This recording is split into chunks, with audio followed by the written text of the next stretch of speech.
Si nunca has estado en la tundra de Yakutia, es difícil explicar lo vasta y vacía que parece.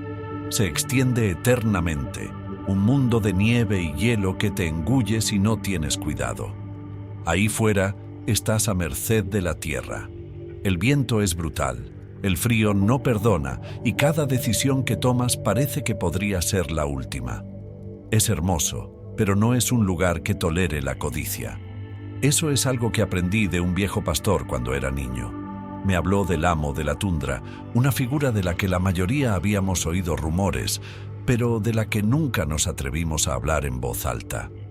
Hasta que no escuché su historia, no entendí por qué. El pastor era más viejo que cualquiera que hubiera conocido.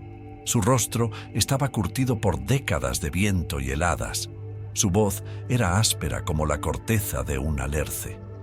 Cuando hablaba, la gente le escuchaba, no porque exigiera respeto, sino porque tenía el peso de alguien que ha visto demasiado. Había sido pastor toda su vida, moviéndose con los renos por la tundra, viviendo al ritmo de la tierra. Nunca se quedaba demasiado tiempo en un lugar. La tundra decide cuánto tomas y cuánto tiempo te quedas, y no discutes con ella. Pero incluso los pastores más experimentados cometen errores. La tundra tiene una forma de humillar a todo el mundo. Ocurrió durante una larga migración, de esas que requieren semanas de cuidadosa planificación y una ejecución aún más cuidadosa. Había estado al frente de un gran rebaño, más grande de lo que la mayoría podría manejar, durante un invierno particularmente duro. Ese año escaseaba la comida y el rebaño era su medio de vida. Cuantos más renos pudiera llevar al mercado, mejor viviría su familia. Llevó a los animales al límite, pastando en lugares escasos pero transitables, moviéndolos rápidamente para adelantarse a las tormentas. Era arriesgado, pero parecía funcionar al principio. Dijo que la primera señal de que algo iba mal llegó al anochecer. La tundra tiene una extraña forma de volverse silenciosa cuando quiere tu atención. Puedes pasarte horas escuchando el aullido del viento y el crujido de la nieve bajo tus botas, pero de repente todo queda en silencio. No un silencio pacífico, del tipo que se te mete bajo la piel y te hace mirar por encima del hombro. Aquella noche, el silencio era tan denso que juró que podía oír los latidos de su propio corazón, incluso con los perros pastores moviéndose a su alrededor y los renos resoplando suavemente en el frío. Fue entonces cuando lo vio. Al principio pensó que era un truco de la luz. La tundra juega con los ojos, sobre todo cuando llevas demasiado tiempo fuera. La figura apareció en el horizonte, inmóvil sobre la extensión blanca de nieve y hielo. Era alto, mucho más que cualquier otro hombre que hubiera visto, y vestía una túnica blanca que se fundía a la perfección con el paisaje, como si estuviera hecha de la propia tundra. La figura no se movió, no saludó, no gritó. Simplemente se quedó allí, observando. El pastor dijo que entonces sintió un escalofrío, más profundo que el frío al que estaba acostumbrado.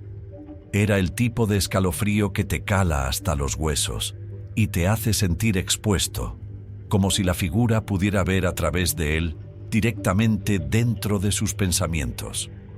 Intentó quitárselo de encima, convencerse de que no era nada, pero no podía apartar la mirada. La figura permaneció allí durante horas, aunque no pudieron ser más de unos minutos. Entonces, tan repentinamente como había aparecido, levantó un brazo y señaló. Al principio, el pastor no entendió lo que señalaba. Toda la tundra parecía igual, blanca, infinita, inmutable. Pero entonces se dio cuenta de que la figura no señalaba al horizonte, señalaba al rebaño. A la mañana siguiente empezaron las muertes. Al principio era solo un reno, un toro joven que parecía sano el día anterior, pero que ahora yacía rígido y congelado en la nieve. Al pastor le pareció extraño, pero no inaudito. Los renos son criaturas resistentes, pero ni siquiera ellos son invencibles en un invierno como aquel. enterró al animal y trasladó el rebaño sin perder de vista a los demás. Pero al día siguiente murieron otros 2. Esta vez se trataba de hembras mayores, ambas aparentemente intactas por depredadores o enfermedades. Simplemente habían caído donde estaban, sus cuerpos inmóviles y sin vida como piedras. El pastor sintió un desasosiego, pero trató de apartarlo. Quizá fuera el frío, quizá el estrés de la migración, quizá la mala suerte, pero volvió a ocurrir una y otra vez. Cada mañana se despertaba y encontraba más animales muertos, esparcidos por la nieve como ofrendas. No había huellas a su alrededor, ni signos de lucha, solo la inquietante quietud de la tundra, interrumpida por la visión de sus cuerpos sin vida. Fue hacia el 5º o 6º día cuando empezó a comprender. La advertencia de la figura no había sido aleatoria. Había tomado demasiado. Había presionado demasiado a la tierra. Le había pedido más de lo que estaba dispuesta a darle, y ahora le estaba pasando factura. El amo de la tundra no era solo una historia. Era real y estaba observando. El pastor dijo que trató de hacer las paces. Sacrificó uno de los renos más sanos como ofrenda y dejó la carne y los huesos en el claro donde había estado la figura. No tocó el cadáver, no cogió ni un trozo para sí. Simplemente se arrodilló en la nieve y pidió perdón de la única manera que sabía, devolviendo lo que había cogido. Durante unos días pareció funcionar. Las muertes cesaron y los renos que quedaban empezaron a moverse con más energía, pastando en el poco musgo y líquen que encontraban. El pastor se permitió esperar que lo peor hubiera pasado, pero en el fondo sabía que la tundra aún no había acabado con él. La última noche de la migración, mientras estaba tumbado en su tienda, escuchando los débiles sonidos del rebaño, instalándose para pasar la noche, oyó unos pasos. Eran lentos y deliberados, crujiendo en la nieve más allá de los límites de su campamento. Al principio pensó que era uno de los perros, o quizás un animal curioso, pero los pasos eran demasiado pesados, demasiado uniformes. Cogió su linterna y salió, con el aliento helado en el aire, mientras escudriñaba la oscuridad. La figura estaba allí, de pie, más allá de la luz del fuego. Esta vez estaba más cerca, lo suficiente para que el pastor pudiera ver los detalles de su túnica, la forma en que parecía brillar tenuemente a la luz de la luna. Su rostro estaba oculto, como antes, pero el pastor sintió igualmente el peso de su mirada. Se quedó helado, incapaz de hablar, incapaz de moverse, mientras la figura volvía a levantar el brazo y señalaba. Esta vez no al rebaño, a él. A la mañana siguiente se despertó con los dedos de las manos y de los pies congelados y la respiración entrecortada y entrecortada. La manada se había marchado sin él, dejándolo solo en el vasto vacío de la tundra. Otro grupo de pastores lo encontró 2 días después, medio congelado pero vivo. Nunca se recuperó del todo de la congelación y nunca más volvió a la tundra. Decía que no era por miedo, sino por respeto. El amo de la tundra le había dado una segunda oportunidad y no iba a desperdiciarla. El viejo pastor terminó su historia con una advertencia, una que llevo conmigo desde entonces. La tundra no es solo un lugar, está viva y recuerda. Si tomas demasiado, si la empujas demasiado lejos, te devolverá el empujón. El amo de la tundra no pide nada más que equilibrio, pero si perturbas ese equilibrio, vendrá a por ti, y cuando lo haga, no podrás huir. Crecí en la tundra de Yakutia, donde la nieve se extiende hasta el horizonte y el cielo parece que te aprieta. La vida aquí es dura, implacable. El frío no es solo algo con lo que hay que lidiar, es algo que se respeta. Creces escuchando las historias que te cuentan los ancianos sobre los espíritus que viven ahí fuera, en el blanco infinito. La mayoría de ellas están pensadas para mantenerte precavido, para recordarte que la tundra no nos pertenece. Pero hay una historia que siempre se me ha quedado grabada, una que me erizaba el vello de la nuca, incluso de niña. Es la historia de Kira Khan, el espíritu maligno de la tormenta de nieve. Los ancianos dicen que Kira Khan no es solo una tormenta, sino una presencia que se mueve con las ventiscas, en busca de aquellos lo bastante insensatos como para desafiar a la tundra en su furia. No se lleva a los desprevenidos ni a los descuidados, sino a los orgullosos, a los que creen que pueden sobrevivir a la tormenta, a los que piensan que la tundra no puede tocarlos. Kira Khan no mata directamente, aterroriza, te rompe por dentro. Y si tienes la suerte de que te encuentren, no vuelves igual. Siempre pensé que era un cuento para asustar a los jóvenes cazadores y que fueran precavidos. Eso, hasta lo que le pasó a él. Era principios de invierno, la época en que llegan las primeras tormentas de verdad. Un joven cazador, a quien conocía del pueblo, decidió salir a cazar renos durante una tormenta. No era inexperto, ni mucho menos. Había cazado desde niño, conocía la tundra mejor que la mayoría. Pero era orgulloso, el tipo de orgullo que le hacía pensar que las historias no se aplicaban a él. Los ancianos le advirtieron que no fuera, que esperara a que pasara la tormenta.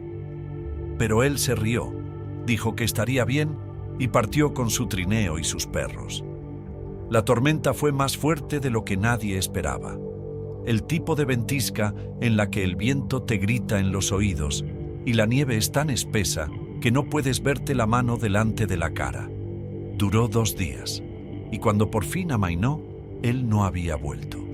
Su familia estaba preocupada, pero estaban acostumbrados a esperar.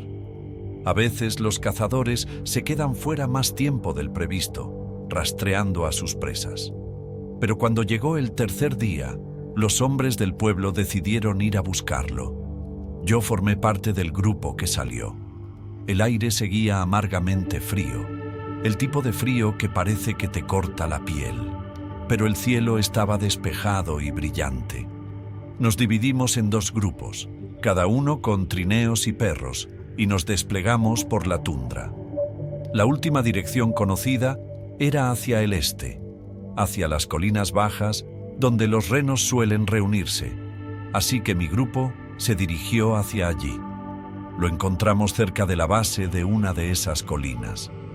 Al principio pensamos que era solo su trineo, volcado y semienterrado en la nieve. Los perros se habían ido, sus cuerdas se habían roto y el trineo estaba vacío salvo por sus provisiones. Pero entonces lo vimos tumbado a unos metros, boca abajo en la nieve. Tenía el abrigo helado y las botas congeladas. Nunca olvidaré el aspecto de su cuerpo, enroscado sobre sí mismo como si intentara protegerse de algo. Cuando le dimos la vuelta, lo que más me impresionó fue su cara. Tenía los ojos abiertos de terror y la boca congelada en medio de un grito. He visto hombres que han muerto de frío antes, pero esto era diferente. No se trataba simplemente de congelación o hipotermia, sino de miedo, crudo y absoluto, grabado en sus facciones como si hubiera visto algo que nadie debería ver jamás. Lo envolvimos en mantas y lo cargamos en el trineo, pero mientras lo atábamos, uno de los hombres notó algo en la nieve cercana. Huellas. Al principio pensamos que eran suyas, huellas de botas que se alejaban del trineo, pero al mirar más de cerca, estaba claro que no lo eran. Las huellas eran enormes, demasiado grandes para un ser humano, y no tenían forma de botas. Parecían huellas de pájaros, pero no se parecían a nada que hubiéramos visto antes. Cada huella era casi el doble de grande que el pie de un hombre, con 3 dedos largos y con garras que se hundían profundamente en la nieve. Las huellas rodearon el trineo, moviéndose en patrones extraños y erráticos, antes de alejarse en la distancia. No había otras huellas, ni rastro de perros ni de lucha, solo aquellas huellas de garras y el cuerpo congelado del cazador. Era como si lo que las había hecho hubiera estado jugando con él, dando vueltas, esperando, antes de desaparecer en la tormenta. Cuando lo llevamos a la aldea, los ancianos no dijeron mucho. Se limitaron a mirar el cadáver, luego las huellas que habíamos marcado en la nieve, y asintieron como si siempre lo hubieran esperado. Esa noche, nos reunimos en la casa principal y el anciano que había contado la historia de Kira Khan volvió a hablar. Dijo que la tormenta no es solo un fenómeno meteorológico. Está viva, es un espíritu que caza a quienes la desafían. Las huellas, dijo, eran la marca de Kira Khan, una señal de que el cazador había sido elegido. No quería creerlo. Me dije que tenía que haber otra explicación, tal vez un oso o algún fenómeno meteorológico. Pero cuanto más pensaba en ello, más me daba cuenta del poco sentido que tenía.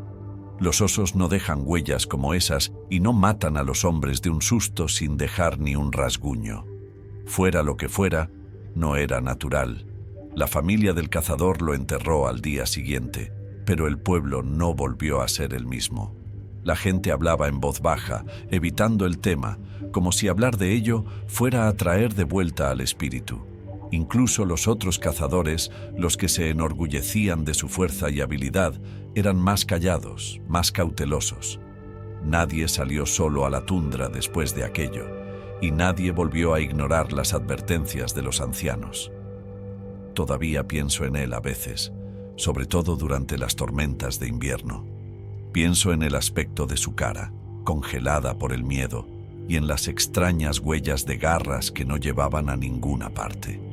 La tundra es un lugar duro, pero no solo hay que respetar el frío y la nieve. Hay cosas ahí fuera, cosas más viejas que nosotros, cosas que no siguen nuestras reglas. Supongo que no se oyen muchas historias de gente como yo. Tal vez sea porque preferimos guardarnos ciertas cosas para nosotros mismos, y tal vez porque la mayoría de la gente no nos creería de todos modos. Pero hay cosas que no puedes olvidar, por mucho que lo intentes. Esta es una de ellas. Ocurrió hace años, en pleno invierno, en Yakutia. Si nunca has estado allí, es difícil describir cómo es.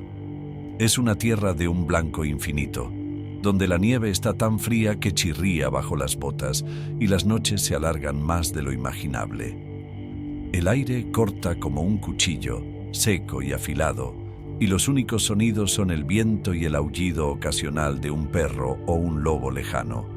Es hermoso a su manera, pero también es un lugar donde la tierra no perdona los errores. Salí a cazar por mi cuenta.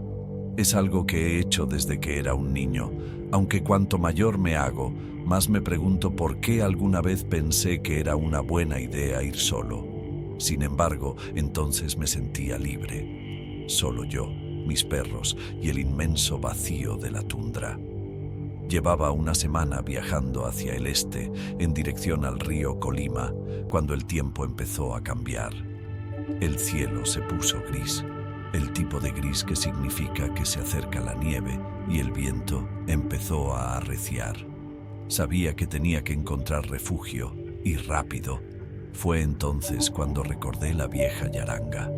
Era un lugar del que había oído hablar a otros cazadores, aunque nadie parecía ponerse de acuerdo sobre quién lo había construido o por qué había sido abandonado. Algunos decían que pertenecía a una familia nómada que había desaparecido un invierno, mientras que otros afirmaban que se utilizaba como lugar de descanso para los comerciantes antes de la era soviética. Lo único que yo sabía era que estaba en algún lugar cerca de la linde del bosque, no muy lejos de donde me encontraba. Decidí ir hacia allí, pensando que era mejor que acampar a la intemperie. Llegué justo cuando empezaban a caer los primeros copos de nieve. La Yaranga era exactamente lo que esperaba: vieja, curtida y hundida por el peso de los años. El armazón era de madera y estaba cubierto de pieles estiradas, muchas de las cuales se habían desgarrado, dejando huecos que dejaban pasar el viento. No era gran cosa, pero era un refugio, y con eso bastaba. Dentro era aún peor. El suelo era de tierra, helada, y el aire olía ligeramente a moho y podredumbre. Había algunos restos de quienquiera que hubiera vivido allí, una olla rota, una cuchilla oxidada y los restos carbonizados de una hoguera. Pero estaba claro que nadie había estado aquí desde hacía mucho tiempo.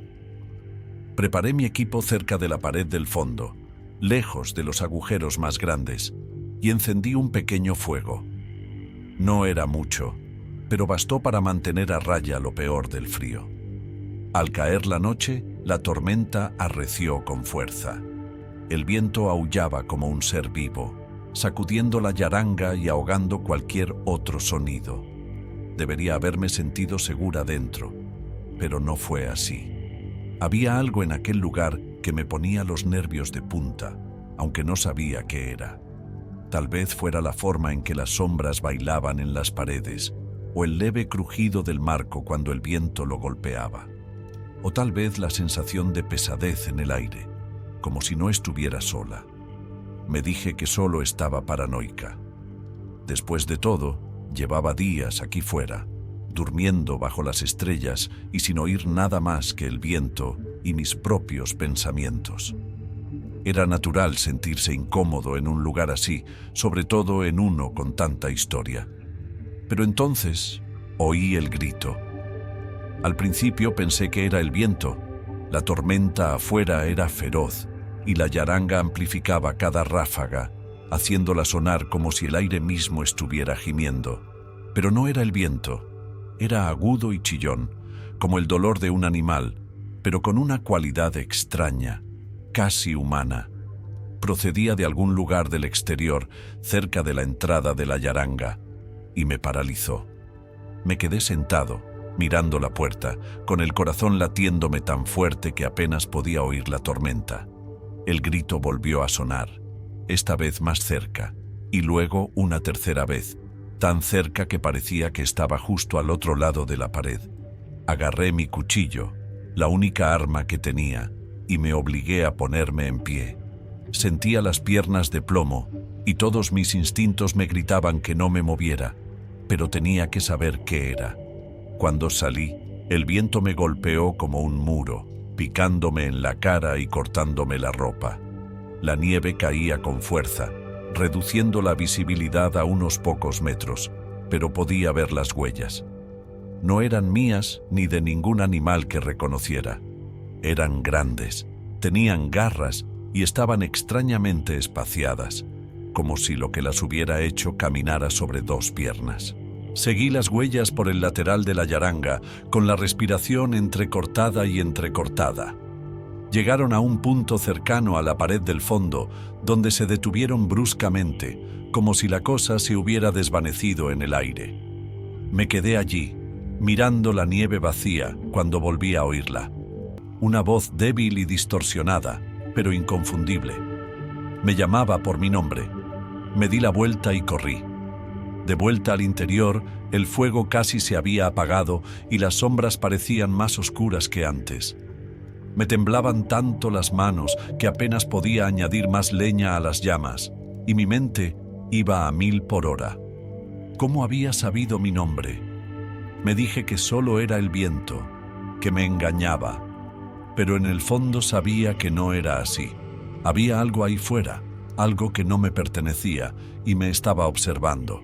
Me senté de espaldas a la pared, cuchillo en mano, esperando el amanecer. Cada crujido de la yaranga, cada ráfaga de viento, me hacía saltar, y podía sentir cómo mi cordura se desvanecía con cada minuto que pasaba. En algún momento debí de quedarme dormido, porque lo siguiente que supe es que había luz fuera. Fue entonces cuando vi las marcas. Las paredes de la yaranga estaban cubiertas de arañazos, profundos y dentados, como si algo con garras hubiera intentado entrar. Estaba seguro de que no habían estado allí la noche anterior, y al verlas, sentí un escalofrío que nada tenía que ver con el frío. Cogí mi mochila y me marché, abandonando mi equipo y mis provisiones sin pensármelo 2 veces. Me daba igual. Solo quería alejarme lo más posible de aquel lugar. Tardé 2 días en llegar al asentamiento más cercano y cuando llegué estaba medio muerto de agotamiento y congelación. Me dije a mí mismo que no hablaría de lo ocurrido, que solo era el estrés de la tormenta jugándome una mala pasada. Pero no puedo olvidar las huellas, ni la voz, ni las marcas de garras en las paredes. Y a veces, a altas horas de la noche, creo que todavía oigo ese grito, que el viento arrastra como una advertencia que nunca entenderé del todo.